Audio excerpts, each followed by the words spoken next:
Discretionary listener participation is advised for the following pro wrestling podcast.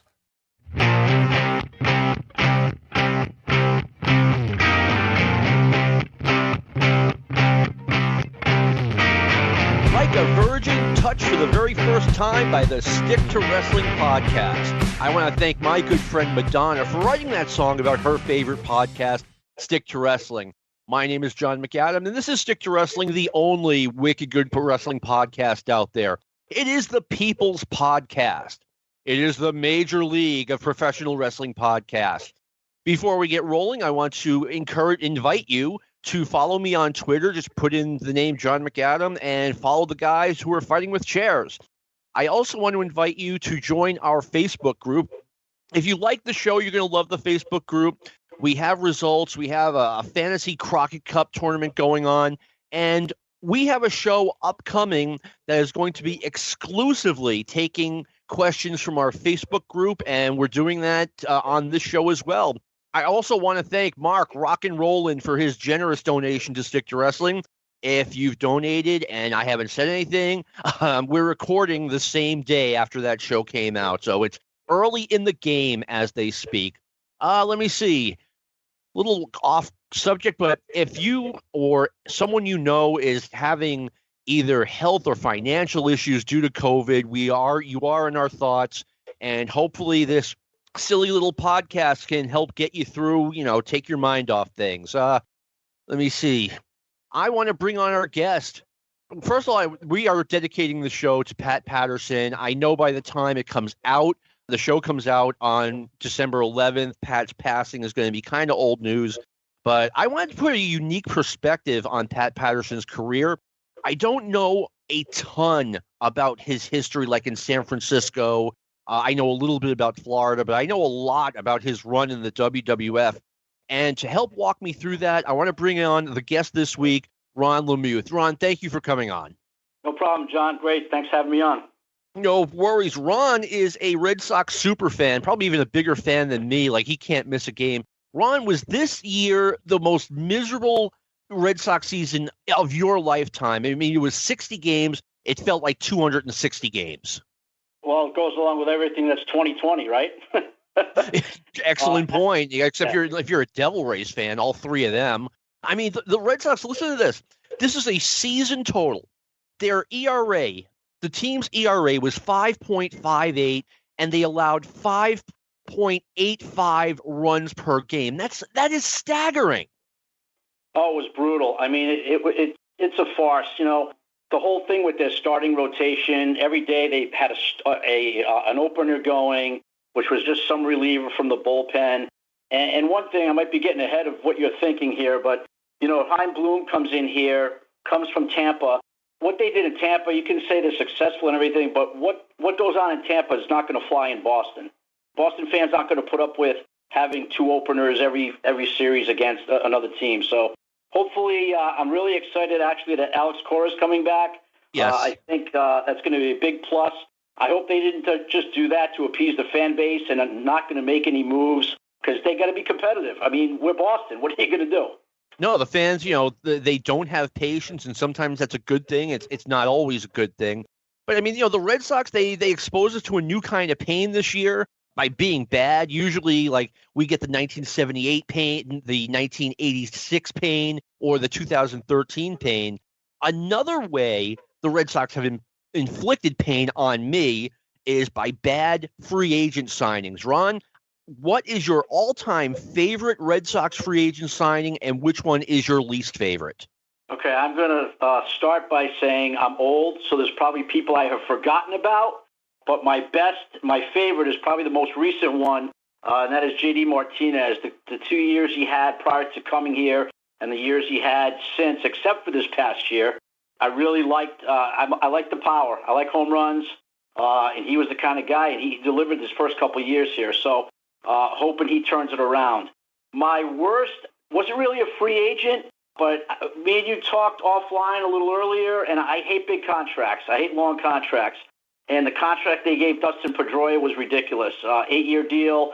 After his fourth or fifth year, he blew out his knee, and we've been paying for him for the last 2 years, and probably have to pay for him again this year too.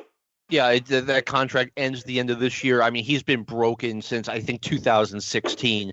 My all-time worst favorite, we'll start with that, Red Sox signing at the time that they made it, was Johnny Damon. He was still young. It was a reasonable 4-year deal. We needed a center fielder, and we needed a leadoff hitter, and he was both of those things. And that worked out really well for Boston, I think. My least favorite, and again, underlining at the time it was signed, it's a tie between Hanley Ramirez and Pablo Sandoval, because Ramirez was a shortstop with the Dodgers. He clearly needed to move to third. So now what are we doing? Signing 2 third basemen? No, we're paying Ramirez $20 million a year, and we're going to find out if he could play left field, which he couldn't. And then Sandoval was just terrible in Boston. I don't know what happened to him. Oh, he was terrible. I mean, but I'll be honest with you. When they signed him, I actually thought he was going to turn out decent. So I wasn't happy when they didn't re-sign him when he was up. But yeah, definitely below expectations when it came to Pablo. Yeah, I mean, like I said, that was not a very happy day, and I was hoping I was wrong, but I was right. Anyway, like I said, we're going to talk about Pat Patterson.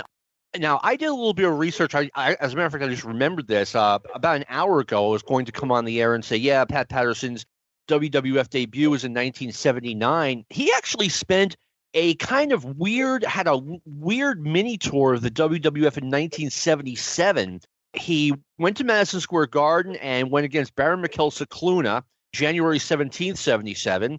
2 days later, he's at the Sunnyside Garden wrestling Mark Tendler. And 2 days after that, he's at the Boston Garden, not even doing a singles match, but was part of a battle royal. Just did the battle royal and left. I remember reading about it in the Ring magazine. Ron, were you going to the Boston Garden yet at this point? No, my debut show at the Garden, it's interesting you asked me that, because my debut show at the Garden was June of 1980, and Patterson was on that card, probably my second favorite Pat Patterson live match I saw. He was on the undercard of the Bruno Sammartino, Larry Zbyszko Texas Death Match. That was my first Boston card, and Patterson wrestled Ken Patera that night for the Intercontinental title. But great match, but I don't want to give out what my favorite live Patterson match was till later in the show. But that's when I started going to the Garden. I went to Boston Garden pretty regularly between that June of 80 and 1983. Okay, and did you move to Florida after that? No, I didn't move to Florida until 1989. Wow, okay, so that's right, I remember you lived. So did you just get tired of it, or what happened? No, I lived other places before. I was in Long Island for 2 years, and I was in Dallas for 2 years. So okay. After I graduated from UMass in 84, I moved away in 85. So got it. So that was pretty much it. All right. You got a little bit of a head start on me. I started going regularly May 1981. So anyway, Pat Patterson, his debut was at the April 17th, 1979 taping. He had the Grand Wizard as his manager. Ron, I know you were a big fan. What was your reaction when Pat Patterson first arrived here? Psyched. Because, back in 1979, in the territorial days, we never heard about wrestlers coming into our territory until we saw them on TV. And, of course, like most fans, like most old-time fans, including yourself, big fans of the magazines. So by 1979, I knew a lot about Patterson, his run as United States champion in San Francisco, his tag teaming with Ray Stevens, their run together in the AWA managed by Bobby Heenan. Boy, talk about three talents together there, right? Oh, yeah. So I heard a lot about him, and it was always exciting. So I can't remember specifically, but I guarantee you that when Vince McMahon and Bruno Sammartino opened Championship Wrestling that day, and Vince said the debut of Pat Patterson, I guarantee I popped. Same here. You remember this. Vince McMahon would utter the words, and if he would say either returning to the World Wrestling Federation or making his World Wrestling Federation debut. I mean, the anticipation was electric. Anticipation of who he was going to say, right? Yeah, exactly. And this time he said Pat Patterson, and immediately, like you, I knew who Pat Patterson was. I knew he was still part of the AWA Tag Team Champions, and I was like, okay, well, that's not going to last much longer. And when he came to the ring with the Grand Wizard, I knew this guy was going to be huge in the WWF. He was going to be like a Greg Valentine / Ivan Koloff level challenger. Oh, absolutely. No doubt. And I loved him as a heel, too. I loved him as a heel. He had that, like, I didn't realize it was a French-Canadian accent, but he had that accent, and it was just, like, nasty, and he just came across as a guy with really bad intentions. Yeah, he was very arrogant, great ring psychology, got the fans to hate him. All around super talent, no doubt. Now, the first big match Pat Patterson had was against Ted Dibiase on June 19th, 1979. Dibiase was the North American champion. They announced the match the week before on TV. Next week, the main event is going to be Pat Patterson and Ted Dibiase for the Intercontinental title. And I remember coming away from that thinking, are we going to see a title change here? Because it was, even I already knew it was too early for Pat Patterson to lose a match. But, Ted DiBiase had kind of had just gotten there. I mean, do you remember having any thoughts about that? Well, first of all, Pat hadn't gone to Rio to win that Intercontinental title yet, John, so it was for the North American title. Yep. You said Intercontinental. Oh, did yet. I get them confused. No, that's okay. I'm just kidding anyway. But, no, see, Ted DiBiase is another guy. When he first came into the WWF, I don't know if they had changed names, initials yet, but whatever. When he first came to WWF, I mean, I only read a little bit about him. Maybe he was in Central States. He really hadn't made it big yet. But in all honesty, DiBiase, prior to his $1 Million Man gimmick, was my favorite pro wrestler. So when I heard he was fighting Patterson, I thought it was going to be a great match because in Ted's preliminary bouts on TV against Johnny Rodz, Jose Estrada, which, you put yourself in the ring with those guys, it's going to be a good match anyway, right? Yeah.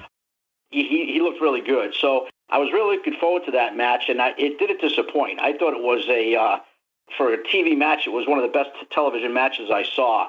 So two great workers in the ring together. Yeah, totally. I mean, and, the thing was, Pat Patterson won the match by, reaching into his trunks, grabbing brass knuckles, and knocking Ted DiBiase out. So you're getting a couple of things accomplished already, that Patterson is a bad, sneaky heel, that he needed these brass knuckles to beat Ted DiBiase. And for me, it established the Intercontinental title, the North American title, as a legitimate title, because in 1976, a little bit into 1977, Bobo Brazil was billed as the United States champion. He didn't have a belt, and they never talked about him defending the title. And I was like, okay, this is kind of a secondary title, or is this just, the Bobo Brazil title? And now I'm like, okay, we have a real secondary title here in the WWF. I agree on the Bobo Brazil. I never understood that either. But what was great about the WWF bringing in a secondary title is back then all you had was the World Championship and the World Tag Team Championship. And that's all we knew. So I guess we didn't think it was a big deal. But history of the WWF was it a babyface or a heel as the world champion? Always a babyface. Right. I mean, Superstar Graham held it for a year or a year and a half, whatever he held it for. But other than that, Vince Sr. loved having the babyface as the champion being chased by the heels. So the secondary title gave the heels a chance to have a belt. And think of who held that Intercontinental title as heels. They were all great workers. Yes. You had Greg Valentine. You had Morocco, who was like another one of my favorite wrestlers. So you had Morocco. You had Ken Patera. So the Intercontinental title pretty much was the secondary title, but it was pretty much also deemed the heel title too. Yeah, I agree. I mean, finally you have heels who get a chance to be singles champions in the WWF, which is something we didn't have before that. Right, exactly. All right, so yeah, we have the brass knuckles finish. Then the first match at Madison Square Garden against Bob Backlund was July 2nd, 1979. Patterson is still the North American champion, and the match is stopped because of excessive blood from the champion, Bob Backlund. As soon as Patterson came in, I figured, okay, this guy is going to get 3 matches at Madison against Bob Backlund, like the real top heels got against Bruno Sammartino. But Ron, do you have any thoughts on that? If you look at every heel series with a WWF champion, most of them did go three matches. You had a couple one-offs, like I think George Steele was a one-off with Bob Backlund. But Patterson, and this is interesting, and maybe you know this, but I just found this out today, but originally this was only supposed to be a 3-match series at the Garden. But they had a 4th match because somebody who was supposed to come in didn't. And I read about it today, and I forgot who that was, and I don't know if you know the answer. Roderick Piper. No. It's not what I heard. No. and you know what's going to kill me now, and I can't go look it up, but and it was somebody pretty well known. Oh, it was Terry Funk. Terry Funk, okay, coming in Funk, 79. Yes, it was Terry Funk. I can offline. I can tell you where I've heard about that. Okay, because you know what though, like that Terry Funk being a one and done again with Backlund is kind of a curveball. But then again, so was Swede Hansen coming in, so maybe it was. I don't think it was a one and done. I think that was supposed to be the date of their first match. Okay. In a way, that makes sense because Terry was kind of semi-retired. He was keeping his dates low in the United States from the time he lost the title to Race, February 77, until he had his big Florida run, which started right around summer of 1979. So maybe, but yeah, I heard a long time ago it was going to be Roddy Piper. Because Piper had made a couple of MSG shots prior to that, right? Yes. Yeah, against like Frank Williams or someone like that. And he went on TV and he had this weird match against Jose Estrada where he was a babyface and the match went to a time limit draw. I don't know if you remember that. Was that an all-star taping? I think I do remember. Not positive. Okay. I'm not sure if it was championship or all-star, but I remember like that was a very weird match where Roddy Piper comes in. And I love Jose Estrada, but just you'd think he'd go over Jose Estrada. Oh, exactly, because Estrada wasn't pushed on TV. No. So then the second match, the rematch against Bob Backlund, was July 30th, 1979, and I thought it was an absolutely brilliant finish. Pat Patterson, once again, the brass knuckles appear, and the fans go nuts. They're like, okay, this is how he beat Ted Dibiase. Is this how he's going to beat Bob Backlund? Right, and if I remember correctly, Backlund was it a double count out because Arnold Skolin hit him with the title belt? Yeah, it was no, it says here it was a standing count out at 28-22, and yeah, Skolin attacked Patterson with the championship belt. Okay. Which was like a nuclear bomb back then. If you got hit with that belt, you were going down. Oh, absolutely. Ryan, I'm sure you remember this. The cover of the Wrestler magazine where it says WWF is in chaos.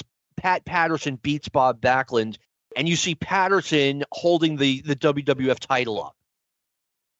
Right, and back then, like I never heard about what happened at the major arenas in the WWF. Mm-hmm. I mean, you just saw what you saw on TV, and if we went to the Boston Garden, we would know. We would hear about title changes on TV. When we get that magazine, and if you remember, the magazines were always a month or maybe 6 weeks behind what was really happening, correct? It was more like 8 weeks. Okay, yeah, it was pretty long. So by the time that magazine came out, though, I think we already knew by television that Patterson didn't have the title, right? Yeah, well, that's the thing. I remember walking into the drugstore and seeing that and just being confused for a minute. I'm like, I bet the aftermaths are swerving us a little bit, and they were. I mean, technically, it was correct.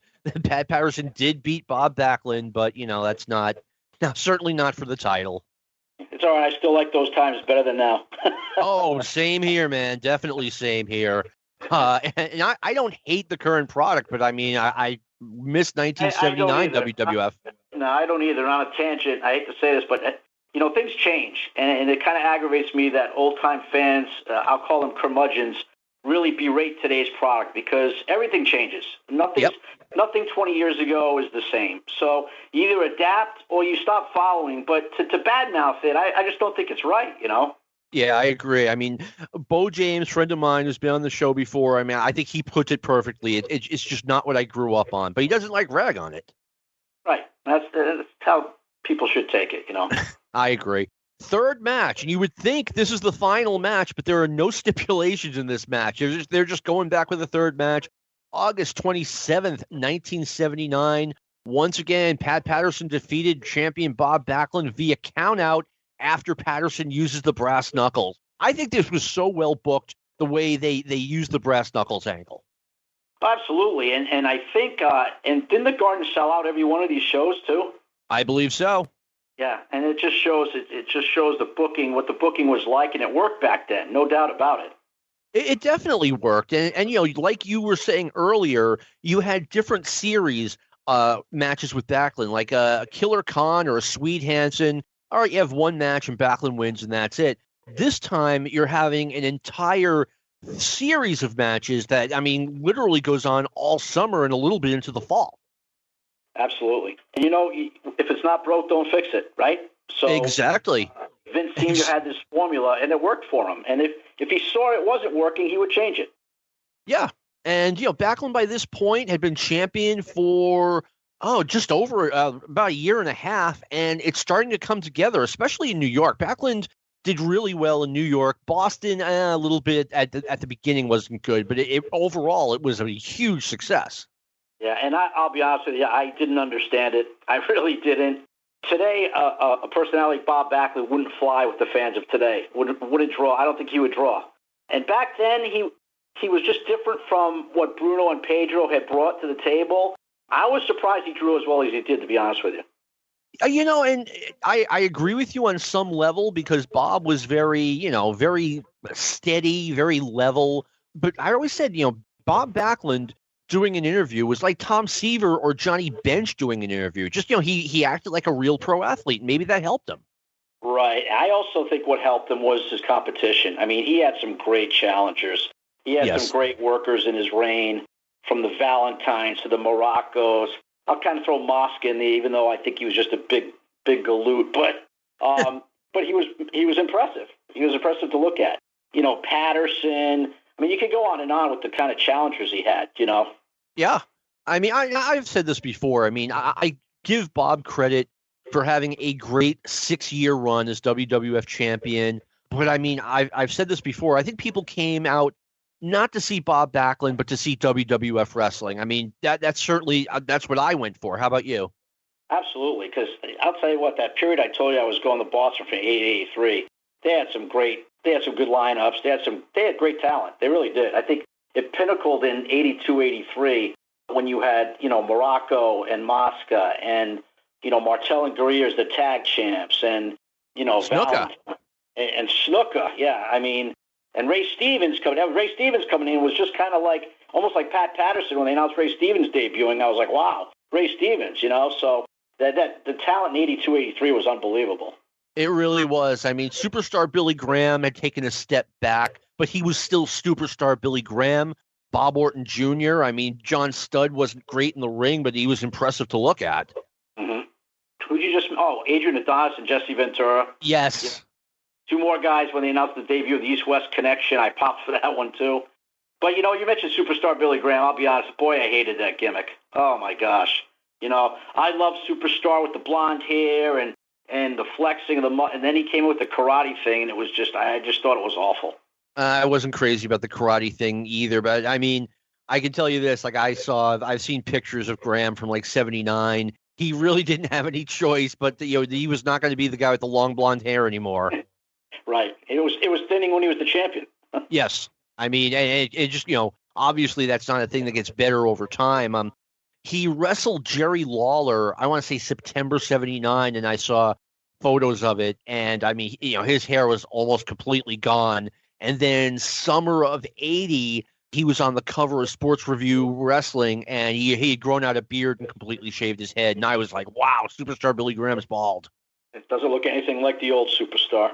No, he didn't. Especially when he came back here, when he had that mustache, he was a lot smaller. I mean, it was like I loved superstar Billy Graham, and I was happy to see him in whatever incarnation was available. But I largely agree with you. Yeah, no, definitely. All right, so September 24th, 1979, we have an unprecedented third rematch, a fourth Bob Backlund versus Pat Patterson match. This time it's in the cage, and I remember I was in New York visiting at one point, and they were promising that like this was it. This match was going to be the final in the series, and one of the best cage. Let me say this, Ron. This was the best cage match I had ever seen up until the Shawn Michaels versus Undertaker Hell in a Cell match. What did you think of this match? I liked it, but it's still, and it's a famous match. It's not the only reason I liked it, because I actually did watch it. Nothing can top for me the Snuka Morocco cage match at the Garden. Okay, I could see that. And you know what? Both of us are lucky. Did you get to see the Snuka Morocco match at the Boston Garden? I don't think I did. Okay, so you're probably like out of state by then. Yeah, then I am one of the lucky about 30,000 people who got to see Snuka splash Morocco off the cage live, and something tells me all 30,000 of us are not all around anymore. Yeah, well, it was a while ago. That explains it. All right, so now we have an unusual thing in Boston, and this was going on when Backlund was champion. A lot of the time, Bruno Sammartino would be the main event in Boston. Bob would be elsewhere. And they had 2 Bruno Sammartino versus Pat Patterson matches at the Boston Garden. Then they had Patterson come in to challenge Bob Backlund. Patterson versus Backlund after the Bruno series. Now, Ron, you grew up, watching wrestling in Boston. Did that ever strike you as strange that, the champion wasn't defending the title, but Bruno was coming in all the time? It was, well, I don't, you got to remember, Bruno was Bruno. I mean, yep. And I'm sure Vince Sr.'s attitude was he was going to draw. If I remember correctly, Bruno, and I'm going to use MSG as an example, I think Backlund defended the title at an MSG show against Alpha, one of the Samoans, under a Bruno main event. I can't remember who Bruno wrestled. Zbyszko. Okay, it was Zbyszko. So to me, there's no way in hell that Backlund would headline against Alpha the Samoan without something else on top. Oh, yeah. So in that instance, I get it. And I think Bruno only wanted to work a limited amount of dates. So I think Vince took him where he could. That match you said Bruno was at Boston. Who did Backlund face? He wasn't on the show. Oh, he wasn't. Okay, so they weren't on the show together. Right. Okay. And it drew. Oh, yeah. Of course it did. Yep. Yeah. I think I saw Bruno Hansen. Trying to remember, this was when Backlund was champion, but Bruno Hansen headlined the Garden in a Cage, I thought. Right, that happened in 81, and that was right before I started going. And not to change subject, but I always thought it was really weird that the New York area did not get Bruno versus Stan Hansen, given their past history. They did Shea Stadium. Right, that was in 76, and then when Hansen came back late 80, and he was here most of 1981, they didn't do Bruno versus Hansen in New York, which, like I said, always surprised me. Yeah, there had to be a reason for it. I mean, maybe they just didn't have room for it, or, just Bruno didn't want to do it, Hansen didn't want to do it, who knows? I'll never forget, though, that Bruno Hansen match in Boston. It was an afternoon show, and I remember this vividly because it was the worst live lineup I've ever seen. The second match from the top was the Hangman against Pedro Morales, and the rest of the card was like Dominic DeNucci against Baron Cicluna. I mean, it was crazy. I just couldn't. But they popped a big crowd because of Bruno. Yeah, I remember this is when Boston, they would have a Saturday show with a split crew. And in 81, they just didn't have enough wrestlers in theory to do it, yet the fans came out for it. It was nuts. Well, it was hot back then. It was very hot. Yeah, it definitely was. Hey, before I go on, a lot of the information I am using, or as a backdrop, came from the website thehistoryofwwe.com. I want to acknowledge that, and I want to thank Richard Land and Graham Cawthon for their outstanding work in keeping that website going. Thumbs up, guys, and thank you. Now, so Pat Patterson is basically done challenging Bob Backlund for the title, and on November 17th, 1979, Vince McMahon is interviewing the Grand Wizard at ringside, and Vince puts the Wizard on the spot about a rumored deal he was in the process of making. Wizard then says that the deal's with Captain Lou Albano, and they both came out, and they said their attorneys are working on this deal. Ron, do you remember this, and what did you think of all this? I do remember it, but I didn't think it was Patterson, to be totally honest with you at the time. No, neither did I. Interesting that, and I don't want to jump ahead because I'm sure you're going into the angle that turned Patterson. I love the fact, and I would love to know the reasoning why Patterson was so vehement about going to Albano's stable. Okay, I can go with that. Now, I'll tell you what, when we get there, I'll tell you what I thought of it. I mean, when I first saw this angle, I was intrigued by it. I'm like, okay, something's going on here, but I have literally no idea what it is. So it could have been anything, and we'll find out. Then on the November 24th, 1979 show, Vince McMahon introduced the Grand Wizard, who has a pending deal with Lou Albano, and it's almost completed. And he's going to let everyone know when it's finalized. And he went on to say it was going to be the biggest financial deal ever in the WWF. So now the intrigue is flying here. Yes. And, the Grand Wizard was on commentary during a match talking about the pending deal and would do anything in his power to get details to us the week after. Yep. And the week after, which was December 1st, 1979, Vince McMahon does an interview with Albano and the Wizard where they announced that Captain Lou Albano had purchased the contract of the Intercontinental Champion Pat Patterson for $100,000. The Wizard said he did it purely for the money. He has a cash flow problem. And they both said that they didn't care whether Patterson liked it or not. And as soon as that happened, I was like, wait a minute. I know Pat Patterson has been a good guy before. Are we about to see it in the WWF? I have to love the line about when they said that the Wizard due to cash flow problems. That's hilarious. Absolutely hilarious. But yeah, well, they kind of planted the seed. You're right. They planted the seed since Patterson. They didn't care if Patterson liked it or not. It was already telling you what was going to happen. Yes. Even I pretty much figured it out. It's like, wow, Patterson's going to be turning good guy pretty soon. And not exactly the best way to manage people by Lou Albano, a guy he just spent $100,000 of 1979 money on, which is going to clear up a lot of cash flow problems. And just saying, I don't care how this guy feels about it. A lot of monopoly money. For sure. And then the following week, December 8th, 1979, the show opens with Vince McMahon and Bruno Sammartino interviewing Patterson. Patterson objects to working with Captain Lou Albano and does not want to be associated with him at all, saying he doesn't like him and that Albano was a slob and a bum. Two things you don't want to be. Ron, to answer something you were talking about earlier, I was like, wow, Lou Albano is such a lowlife that even a guy like Pat Patterson doesn't want to be associated with him. I thought that was great. Right, because if you look at the Grand Wizard and Lou Albano, you look at the Grand Wizard, the guy's got class, right? Yeah. Look at Albano, although he was my favorite manager at the time, but you look at him and he looked like a bum. So the storyline fit. It absolutely did. And I mean, I could see, looking back, in my 14-year-old imagination being like, yeah, it would be fun traveling around and with the Grand Wizard and having him take care of all of your stuff. Whereas Lou Albano, who wants to do that? Probably staying in Motel 6s. If you're lucky, on a good night.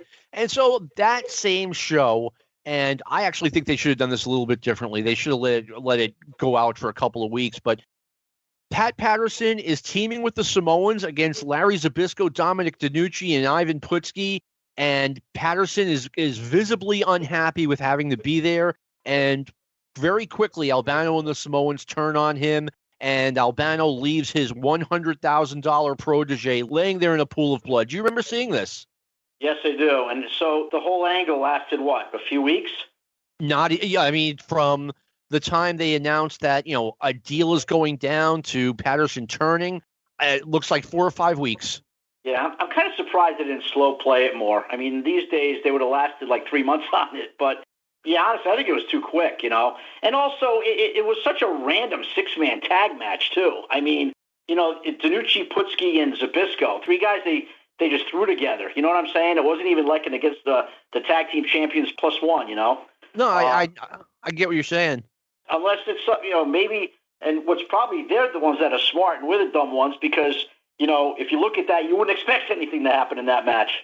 If it came in with no storyline, yeah, I wouldn't have expected anything either. And by the way, I want to throw this in. The Samoans had just started with the WWF maybe, I would say not even a month ago. But anyway, I mean, you did have a lot of rando tag teams like that, but the whole thing was weird. Like I said, I thought that just that week they rushed it a little bit. Like, Patterson objects and gets turned on in the same week. But that's not me complaining. It was a great angle.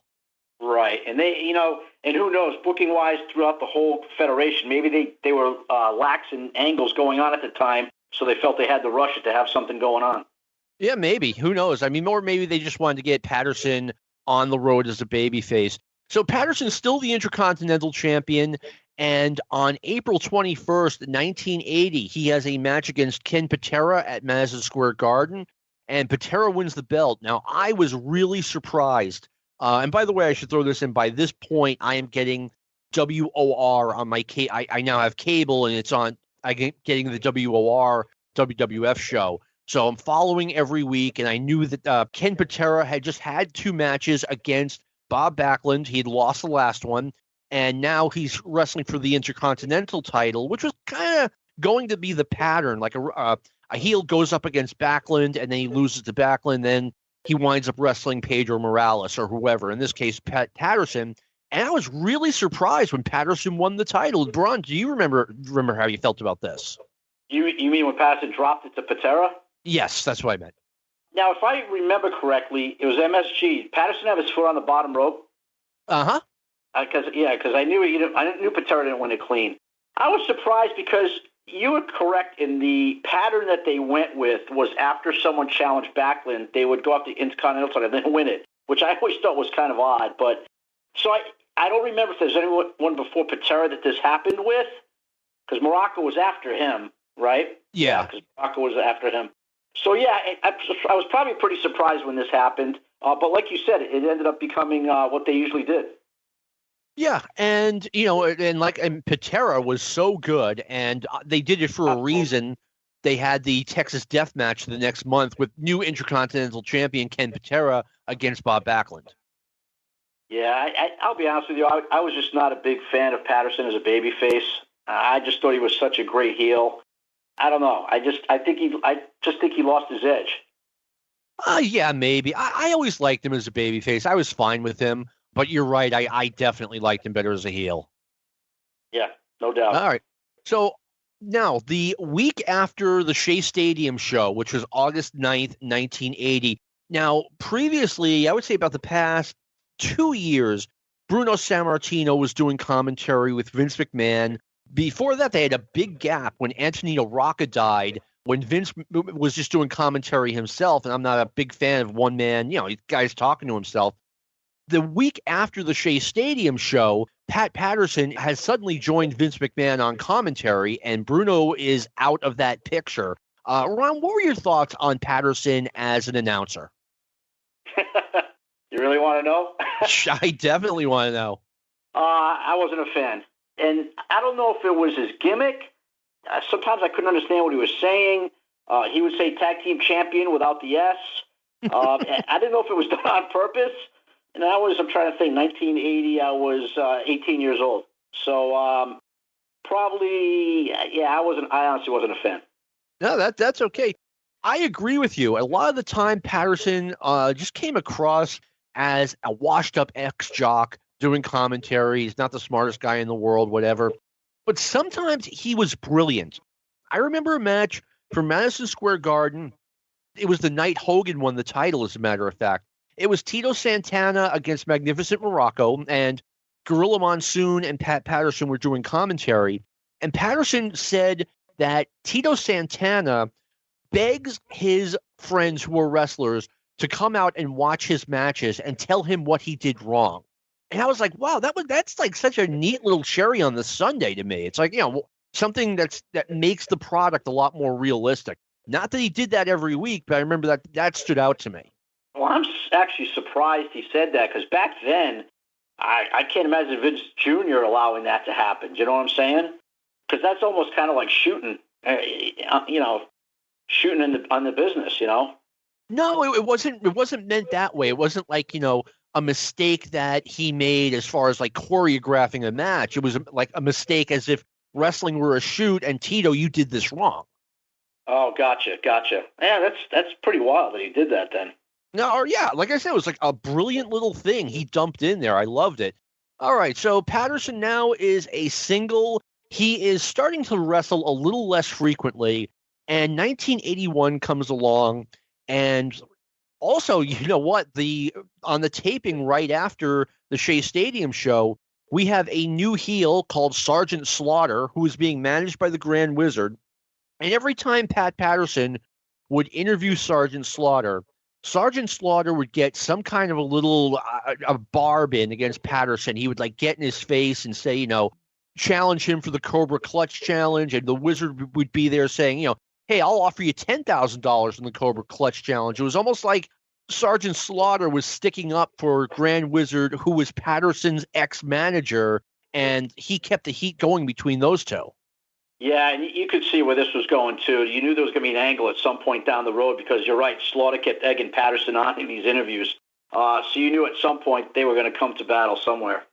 Yeah, and let me see. I'm looking at my notes here. It said that on March the 7th, 1981, I've seen this, I have this on tape somewhere, the Black Demon is sitting in the chair getting ready to take Sergeant Slaughter's Cobra Clutch Challenge. So right away, something's wrong.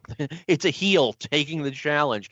The guy, Black Demon, gets up, like kind of waves Slaughter off and leaves. He's not having any part of this. So Patterson interviews Slaughter about what just happened, and he says the Demon's yellow, and so is Patterson, and Slaughter slaps Patterson in the face. Well, Patterson, who had been very calmly saying, no, I'll take the challenge when I feel like I'm ready, well, he's ready now. Now that Slaughter slapped him, he takes off his jacket, his tie, jumps in the ring, gets in the chair, and of course Slaughter takes a long time stalling. That's just the way wrestling goes, right, Ron? Absolutely. And it was a great angle. It really was a great angle, and it popped big time. It really did. So they do the angle. Slaughter puts on the Cobra Clutch, and Patterson looks so smart doing this. He runs into the corner and shoots his feet off the corner and almost gets out of it that way. Then he takes Slaughter. He runs into the corner, ducks underneath the corner post, and Slaughter is knocked senseless. And it looks like we're going to see Patterson break the hold. And all of a sudden, Slaughter, releases Patterson, takes the chair, and bashes his head in with it, basically. And we get juice. We get juice on TV, which is a rarity back then. Absolutely. Yep. Yes. Red is green. Yeah, that's what they say in the wrestling business. Now, once again, my hypercritical self, I thought they should have waited a week instead of just, oh my God, here it comes right now. I remember watching this with my friends at midnight, and we're all just going crazy. Wow, this is really about to happen. And I wish they had just said, all right, next week we're going to have the Cobra Clutch Challenge. That would have given us just 1 week to have that marinate and us looking forward to it. Oh, I kind of like the spur of the moment, doing it right then and there, because I think if they had done what you said, you definitely would have expected that to happen. You know what? That's a really good point, because if you got people a chance to think it through, well, of course something crazy is going to happen, right? Right. So I think it was let's do it right now and surprise some of the people, but you knew it was going to happen at some point. Yeah, and they made you want to see it. They did this over a course of, I want to say, like 6 or 7 weeks. Slaughter badgering Pat Patterson at ringside, and Patterson just calmly saying, "Nope, I'm not ready yet." And then boom, all of a sudden it explodes. Yeah, and it was a great angle. Like I said, it drew well everywhere they went. Yes, it did. Now, what they typically did was they had one match that went to a double disqualification, and then they came back with the alley fight. And the alley fight for Madison Square Garden is available on the WWE Network. If you have not seen this match before, see it. It's unbelievable. But Ron and I have a common thread that the alley fight didn't come to the Boston Garden. They had a one match in Boston that went to a double disqualification. And then they brought the rematch to Holy Cross Stadium in Worcester, Massachusetts, which was headlined technically by Bob Backlund against Angelo Mosca. But they had the alley fight in Worcester, and both Ron and I were there. Ron, please share your memories of this match. It was the best Pat Patterson match I've seen live. But something you mentioned, it was also one of the best shows, live shows I've been to in that time period, because besides the alley fight, like you said, we had Bob Backlund against Mosca. We also had Morocco defending the IC title against Pedro Morales, which every time they fought was a great match. You had a six-man tag with the Moondogs and Lou Albano against Rick Martel, Tony Greer, and Rick McGraw. It was an outdoor show, which I absolutely loved. And Holy Cross Stadium wasn't like, and I was at the first WrestleMania that was at MetLife Stadium, had the absolute most miserable time of my life. The sight lines were horrible, was far away, it was cold as hell. But you put Holy Cross Stadium next to that, Small stadium. I was in the bleachers, lower bleachers, like to the left of the center of the ring. Great seats, tremendous show, tremendous match, and it wasn't as good as the MSG match, but being there live, it might as well have been. Now, you see, I thought and I'm working from an almost 40-year memory here. When I first saw the alley fight from Madison Square Garden in '87, I was working with a 6-year-old memory at the time. I was like, wow, I saw this exact same match in Worcester, only it was better because both guys got taken out in ambulances. Right, and MSG, and they didn't do that on MSG. So that's a good point. Yeah, I mean, that was, by the way, that Holy Cross Stadium show was my first wrestling show that was not a spot show. It was probably one of the 10 first shows I ever went to, and I got spoiled. I mean, I'm like, I see this match that is absolute, to me, pro wrestling nirvana. It was just, so violent and so brutal, and these guys wanted to kill each other, and I loved it. And it's like, I didn't get to see, like, that might have been the best match I've ever seen live. It's definitely in the top 5. Like, I was spoiled right off the bat. John, let me ask you a question. So obviously Worcester, they at that time they were holding shows at the Worcester Memorial Auditorium every other Thursday night. Do you know if prior to this Holy Cross show, Slaughter and Patterson had a match at the auditorium? I do not know that. I apologize. That's a good thought. Like, and that show, the Holy Cross show, was what's the word I'm looking for? It was pushed heavily on Boston television. Like, instead of getting all of the spots from the Boston Garden, you would have interviews telling you to come see the show in Worcester. Right. Plus, Channel 27 out of Worcester, All-Star Wrestling was promoting it too. Yeah. We see, that's the thing. I didn't get Channel 27 on my cable system, so I would have to pull out the second TV we had and wrestle with the old antenna ears and try to get that in. Sometimes I could get it, sometimes I couldn't. I was going to say, you had cable in 1979? I had cable starting February 1980. Wow. Okay. I know. This is 81. Yeah, see, I didn't have it, so I was using the UHF dial. Okay. That's what I was using for 27. No, I have said this before. The first week I had cable, probably more like the first month, was nothing but me searching for pro wrestling. And I found I got at first 1 extra hour of it. And the first match I saw was Bob Armstrong winning the Southeastern title from a guy named Sterling Golden. Wow, that's crazy. I was like, if you were a kid nowadays, you'd be in Nirvana with as much wrestling you can watch. You know what? At some point, though, how much is oversaturation? I think you'll get this. I mean, we got 1 or 2 hours of wrestling a week, and that was it. And it's almost like, it made you want it more. Oh, absolutely. Absolutely. And I'm going to be totally honest with you, and a lot of people will hate me for saying this, but I'm watching, and sorry to get off the Pat Patterson topic for a minute here, but I'm watching the AEW show last Wednesday night, a couple nights ago, and when they did the angle with Kenny Omega and John Moxley, and they're in the parking lot, and Alex Marvez asked them what's going on. They say, you'll find out Tuesday night on Axe TV and Impact. I haven't watched Impact in 6-7 years. And there's just too much. I have other things to do in my life. You know what I mean? I don't have time to spend watching all this wrestling. So right away, I'm thinking, great. First of all, I don't get Axe TV on my cable. I know I can find other ways to watch it, but but you're right. 2 hours for us, it whet our appetite. And the other thing about back then also is, think about this. Even Bruno, when he was doing commentary, if you had Angelo Mosca get Steve King, Bruno would sit there and go, King's got no chance. Can you imagine these days having Vince McMahon Jr. in your ear as you're announcing and you're saying that? I mean, it's crazy. And we, as fans, when we were younger, we never thought anything of it. But if you really thought about it, why would they putting these monsters against these little guys that had no shot? But it's all we knew. It was all we knew. I mean, why is Steve King still a pro wrestler after all these years when he can't win a single match, but he's doing it anyway? Yeah, that's funny. Well, it's a one mystery you're not supposed to ask.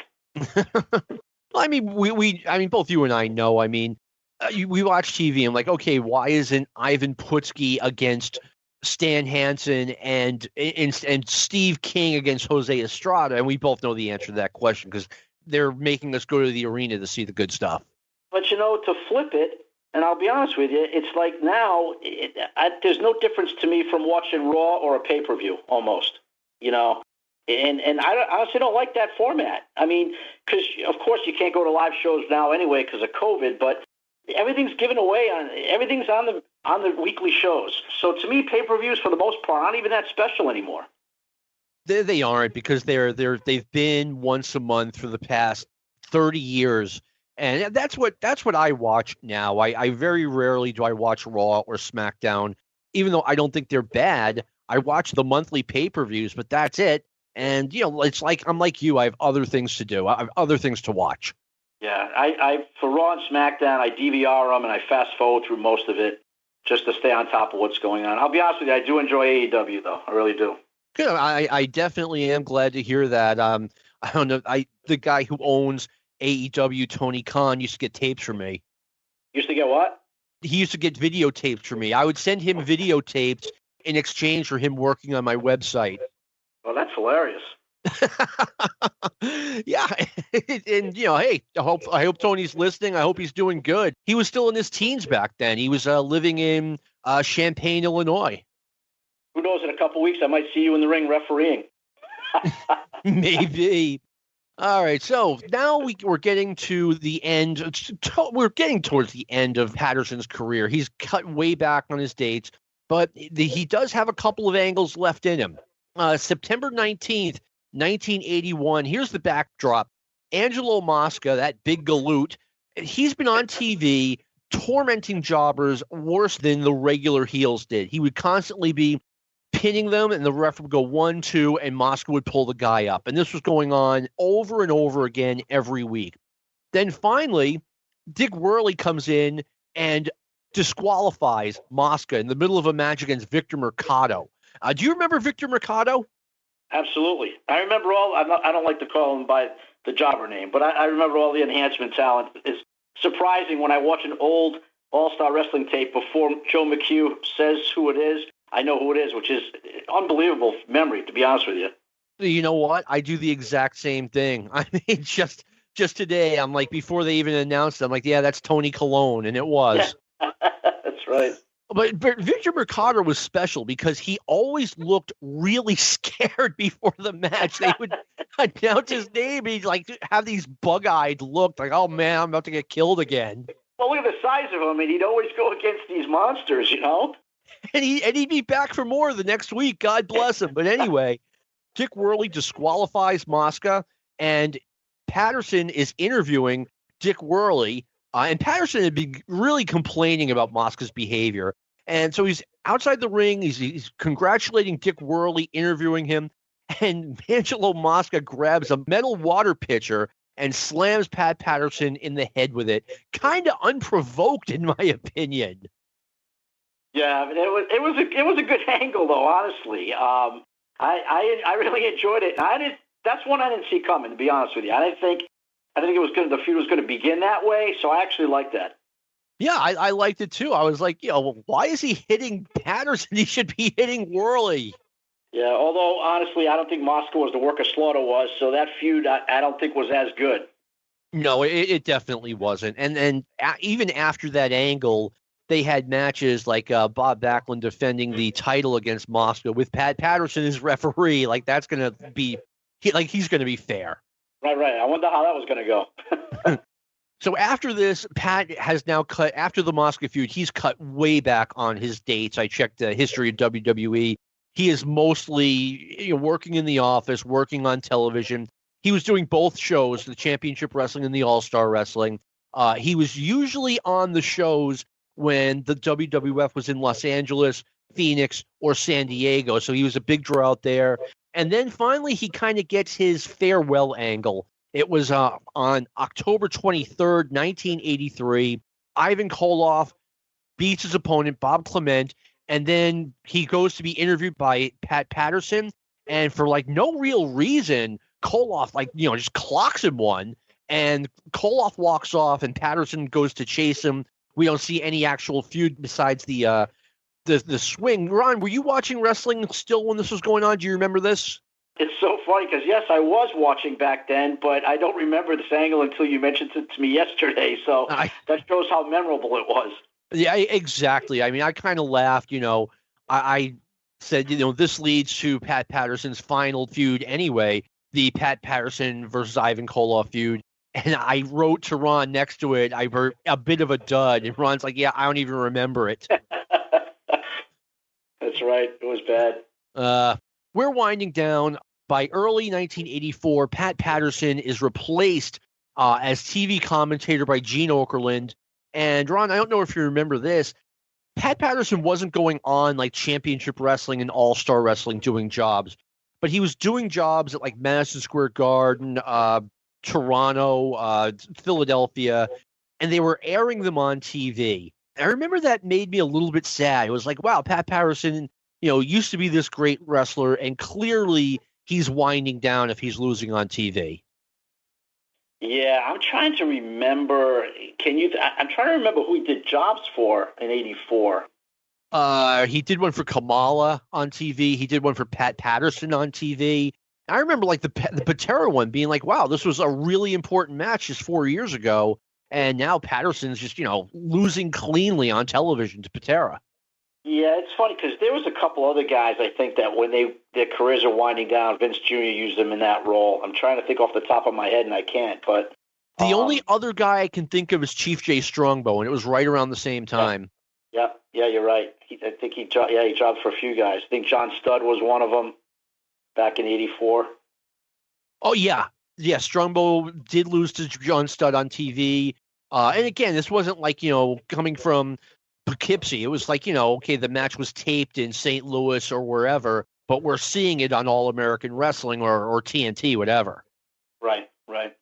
Yeah, so Patterson, like I said, he was done, and where he took some questions on Pat Patterson. This is why you should join the Facebook group if you're listening. First one is from Brandon Rice, who's going to, if he's okay with it, he's going to be back on the show soon. Did Pat ever have an issue with guys in the locker room due to his outside lifestyle, or was that something that wasn't known by anyone? Ron, before you answer Brandon's question, I have not read Pat Patterson's book. Have you? I did not, no. Okay, I haven't read it either. So what are your thoughts on this? I'm going to say that we'll stick with his WWF time. So when he came in '79, I think he was, first of all, he was open about it. He used to joke a lot about him being gay. He had no problem with talking about it and joking. I think he was so respected in '79 that no one gave him a hard time. I mean, he's a very respected wrestler. And in the beginning, also, I was reading about when he was in San Francisco starting out, all the women that used to go to the Cow Palace shows, kind of like, I don't know how to put this, but, what's the term we used to call them back then, John? I believe it rhymes with cats.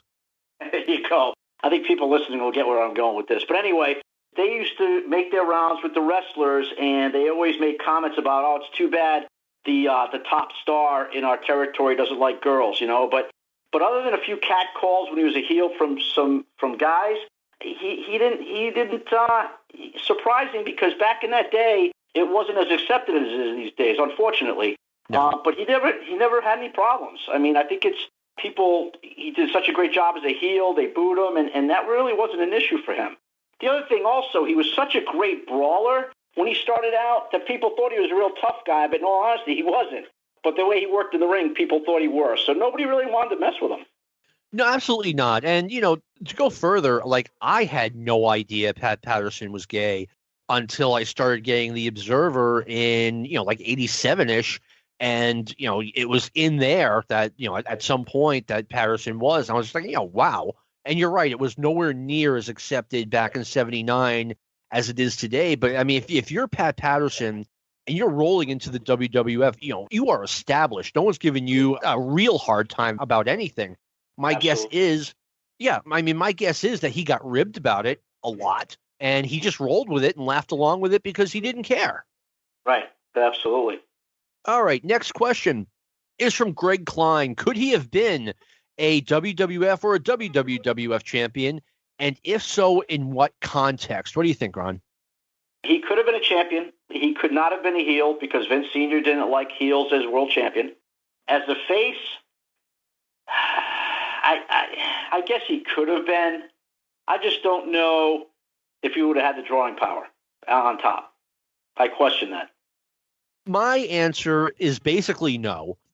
If, let's say, superstar Billy Graham wasn't available as the transitional WWF champion who had the belt like 10 months, I think Vince Sr. would not have gone in a Pat Patterson's direction. He would have gone with Ernie Ladd or Ivan Koloff, someone like that, or he just wouldn't have done it at all. Pat Patterson, he just didn't have, he was a great athlete. He just didn't have like the WWF heel type body. Another guy who could have done it was Ken Patera. And Ken Patera claims he was supposed to have done it. But anyway, as a heel, as a babyface, I also don't see it. And like I said, that's not a knock on Pat Patterson. There's just a very small number of guys who could have fit that role, and I just don't think it's him. Right. No, I agree. I agree. I think he would have been a better heel champion, but again, Vince wouldn't have done it anyway. Yeah, I think what they did with him was good. What was they had him with the Intercontinental title as both a heel and a babyface, and I thought he did well in that role. I thought he carried the title really well. Yes, and also they were smart with his angles with Slaughter and Mosca because as an interviewer, the fans like you. So he was still over with the fans being, side by side with Vince, doing the commentating. So that also made his feuds with Mosca and Slaughter successful because he's still in the fans' eyes, and fans, for the most part, back then loved the babyface commentators because that's really all we had back then. It is all we had back then. Except for Piper in Georgia. Forgot about that. Well, even that. I mean, Piper showed up in Georgia the end of '81, and that was a very unique thing where he's kind of snarkish behind the mic. He didn't go full heel right away, but he was, like I said, just a little bit of a snarky guy, and it worked. Right. Piper was Piper. Yeah, exactly. Only Piper could have done that. Ian Totten, what's the greatest match of his that you ever saw live? I think we're going to be talking about second place here, Ron. Yeah, it was the Holy Cross show for me, no doubt. For me too. And then the second one would have been his match with Ken Patera that I saw in Boston in June of '80, which was my first Boston show. Oh, wow. You know what? If those two had their working shoes on, that was going to be a great match. It was. I mean, I loved Patera back in the day was unbelievable. Again, the talent they had back then was great. But, yeah, Patera, Patterson, and they worked great together, too. I mean, I am of the opinion that, I thought at the time, right around 81, 82, as soon as Ken Patera showed up on TV, he was going to win the title from Bob Backlund and have that, 10, 12-month run that superstar Billy Graham had. I also think Patera could have been the NWA champion. It's funny you say that because there were quite a few Backlund challengers, and, I'm right there with you with Patera. There was other challengers that I thought were going to beat Backlund for the title. And back then, I don't want to say we're smart fans now, but back then we weren't as knowledgeable, so we really thought there was a shot. I really thought he was going to have Morocco have a run with the belt as well.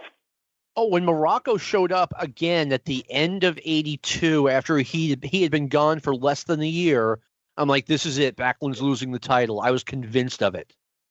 But I'm telling you, Morocco, and I hate to keep talking about Morocco, but to me, I would give him Lex Luger's moniker. I thought he was the total package. I mean, his interviews were unbelievable. He could work in the ring. He could bump. And I always hated when guys, like when he came back as The Rock, God, it was awful. And I hated that because I wanted to remember him as I remembered him back in '82, '83, Yeah, I get that. He didn't last very long in that role, though. That was only I want to say 18 months. He turned babyface against Bob Orton Jr., and he was gone by September '88. Yeah, he was hanging out with Superstar with the cane. Oh, yeah, that's right. We had to have superstar Billy Graham with a TV role. I will answer Ian's question. My favorite Pat Patterson match, and I'll give you the background. It was Rick Martel and Tony Garea against Fuji and Saito with Patterson as the referee. Patterson disqualifies the bad guys, and then Fuji and Saito beat the crap out of him, and Boston Garden was near riot status. Were you here for the show, Ron? I think it was January '82. I was at that show. Okay. So the next month, We have a 6-man tag, so nice linear booking. It's Pat Patterson teaming with Gurria and Martel against Fuji Saito and Captain Lou Albano, which was also a good match. You were there. You were there for that one, right? Yes, I was. Yep. And then finally, once again, excellent linear booking. We have Pat Patterson against Captain Lou Albano via countout at 7:20. We do the only match Lou Albano has. He gets beaten up. He juices, and he staggers back to the dressing room. Were you there for this one, too? Yeah, and you're right. Every match Albano had against somebody individually, that's how it ended. It was hilarious, You said linear booking, and that was so great about house shows back then was that they were at the Garden every month. And one of the highlights, believe it or not, for me was before the last match when they announced the whole card for the next month, which is silly because you're there. You should be enjoying what you're watching. But I used to love to hear what was coming up the following month. Ron, we are kindred spirits. I mean, I remember that was one of the highlights of the show. And driving home, which was about 40 minutes, we would talk more about the upcoming show than we did the show we just saw. Yeah, it was so much fun. It really was. It was. These are just great memories.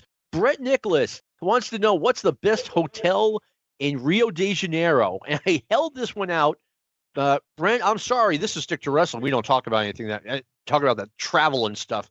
But we didn't talk about the North American title transitioning into the Intercontinental title. Right. That was that huge tournament down there, right?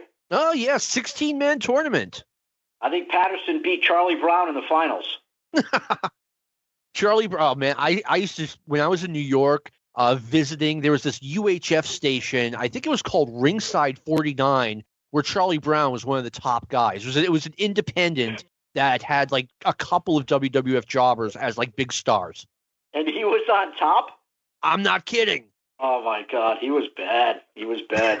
From Dawson, Georgia. I remember they were announcing that in Spanish. But anyway, I mean, yeah, Pat Patterson, says he won this tournament in Rio de Janeiro, and he's forfeiting the North American title in favor of this new Intercontinental title.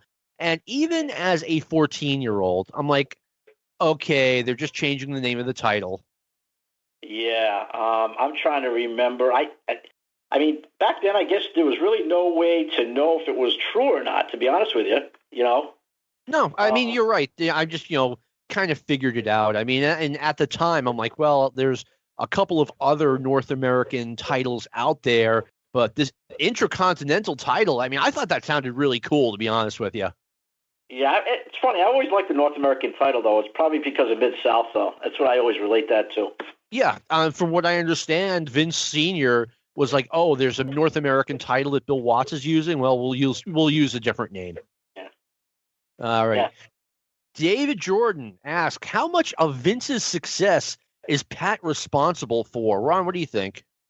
A lot. I really do. I mean, Patterson was his right-hand man. He was a great finisher, came up with he was a great booker, came up with, you ask any wrestler from Shawn Michaels to Bret Hart, and they'll tell you that Patterson was a genius when it came to finishes. Yeah, he invented so-called the Royal Rumble, which is very popular, one of the major pay-per-views now. I think Vince probably listened to Pat more than, and we hear stories about how tough Vince can be and changes and rewrites the shows every week, so forth, so on. But I think Patterson was one guy he really trusted and listened to. I mean, I agree with you, and my answer to David's question is exactly the same as yours, a lot. I mean, I'm certain that Patterson, from the time he arrived in 79, like, I think they told him, look, you're coming in as part of the office. We're going to turn you babyface. You're not just going to have that, 9 or 10 month run here. And I'm sure he taught Vince Jr. a lot, not only after he took over the company, not only after he went national, but, even before Vince Jr. got the company from Vince Sr. Right. Well, you know that when they were doing commentary together, I'm sure when they were off camera that Patterson was giving him advice and talking to him and teaching him the business while they worked together. Yeah, exactly. And, I'm sure, his finishes, his creativity, he was a positive to the WWF, no questions asked. Yeah, I read a lot of tributes from, people like The Rock who, Pat Patterson is responsible for where The Rock, got his first job, or I'm sorry, came into the WWF, from The Rock to Triple H to Hart to Michaels. I read all these tributes, and that's one of the things they said. He's one of the smartest guys in the business. He was the finish man, and he did a lot for this company. He really did. Yeah, and if you go on WWE Network and they have the roundtable discussions, I mean, you can see Patterson. He's the smartest guy in the room. Absolutely. No, it's unbelievable. Yeah, he was something else. He'll definitely be missed. Final question from Pete Pingle. I have always wondered how Patterson felt from going from feuding with Backlund and Slaughter, which is professional wrestling, and then becoming one of the Stooges and the business changing to sports entertainment. Now, let me throw this in. I remember reading Mick Foley's first book, and Mick correctly said that more people knew of Pat Patterson and Jerry Briscoe being Vince's Stooges, and more people saw them doing that than they ever did in, whether it be Jerry Briscoe wrestling in Florida or Pat Patterson wrestling all over the world. In reality, it's true. But Ron, what do you think of it? What do I think if Patterson liked being one of the Stooges? Yeah. How do you think he felt about it? I think at that point in his career, and from everything I read, he was a real jokester too, and he always liked to make people laugh. And he was he pulled ribs and everything. And I think at this point in his career, he was so tight with Vince. I don't think he minded. I think if they had tried to get him to do that early in his career, when wrestling was a lot different anyway, I think he would have said, "No way, I'm not doing it." Right. I think at this point in his career, he had a great sense of humor, and I think he enjoyed it. I'll go even further. I'll bet he loved it. I mean, and I don't care what anyone says. The Stooges were hilarious, and that was a fun time in wrestling. It was a little raunchy, but I still loved watching Raw every Monday night, and just the stuff they would come up with, and I'm sure both Pat Patterson and Jerry Briscoe loved doing it. They loved being back in front of the camera. They both had good senses of humor. I no question in my mind. I bet Patterson got a huge kick out of it. I bet he came up with a lot of the skits they did, too. I wouldn't be surprised if he came up with the whole thing. All right. Well, that covers it. Rest in peace, Pat Patterson, a legend's legend, not just, in front of the camera, but behind the camera. Ron, thank you for coming on, and, you were great as always. I want to have you back soon. No problem. Thanks for having me, John. It was great. And, final note about Pat Patterson. I'm at the age where these guys pass away. It hits home, man. I mean, I grew up watching a lot of these guys, and it's everyone that goes. It's tough. Yes. You never get used to it. You never just say, oh, Bruno died, Pedro died. Yeah, I'm used to it. Like, no, every time it happens, it's like, oh, man. Correct. Sad to say.